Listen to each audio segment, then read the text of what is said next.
Hello everyone, I am Lone Ref of the Apocalypse, and I'm here with another one of my 2-minute roller skating and roller derby tips and reviews. Now, not long ago I did a video on how to keep your gear smelling fresh, and this involved putting it in the freezer. But I don't recommend putting your skates in there, so I thought I'd do a separate video just on your skates. And if you missed that last one, I'll put a link below or at the end. Now, the first tip is very simple. Simply let your gear air dry. When you get home, open up your case, take everything out, spread it around on the floor, make sure the boots are open, and simply let them air dry. It sounds simple, but you'd be surprised how many derby girls tell me that they take their gear, put it in the case, put the case into the trunk, and just let it sit there until their next practice. This is a terrible environment. It's warm, it's moist, there's no ventilation. It's a perfect environment for bacteria, for mildew, and even fungus to grow. So just simply let them air dry.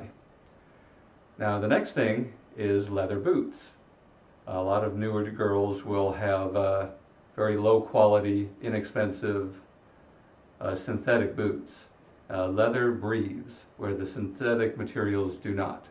So simply try to get a good quality leather boot. It'll feel better, it'll smell better. The next thing is no cotton socks.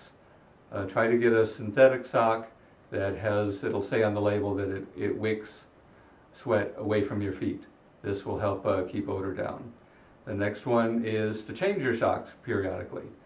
I like to bring an extra pair with me, change during halftime, especially if it's hot. Another one is dryer sheets. Take a few of these, stick it down into the boot, and leave it there until the next time you're going to use them. By the way, never put dryer sheets in the dryer. If you're not sure why, Google that. But it works good for helping odor into your boots. The next one is baking soda. Fill an old cotton sock, like a tube sock, full of baking soda. Tie it off to keep it from spilling out. Push it down into the boots. Leave it there for a couple nights. It'll help a lot. The next one is sprays. There are a lot of sprays on the market that you can purchase. Now, I don't really like those. They're full of weird chemicals. They don't really do anything but mask the odors. Even the ones that claim to have antibacterial properties, there really isn't enough of those ingredients to really do anything. So I really don't recommend them, but you can make your own.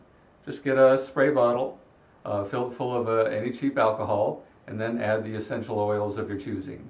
I recommend eucalyptus, clove, lemon, cinnamon. Those all have very good antibacterial properties. And you can just mess with the recipe until you get something that you like. Now, it's important that you remember, do not spray this directly on the leather. Now, you'll notice most modern boots, like my 295s here, it has a lining inside. So I can spray something inside and it's not going to get on the leather.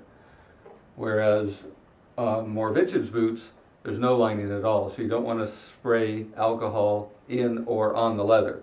It has a drying property. It will cause it to age prematurely and possibly crack, so you don't want to do that. What you do want to do is get something like a Mink Oil or a Lexol.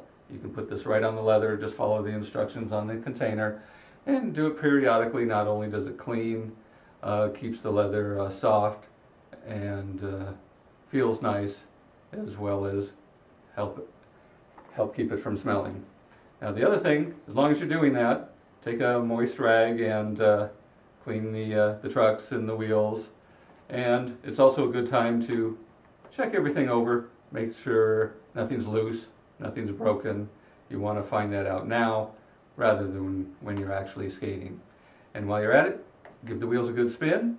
If they don't spin for at least 30 seconds, it means that it's time to either clean or replace those bearings. Now, if you skate outside, you're going to want to clean them every couple of months.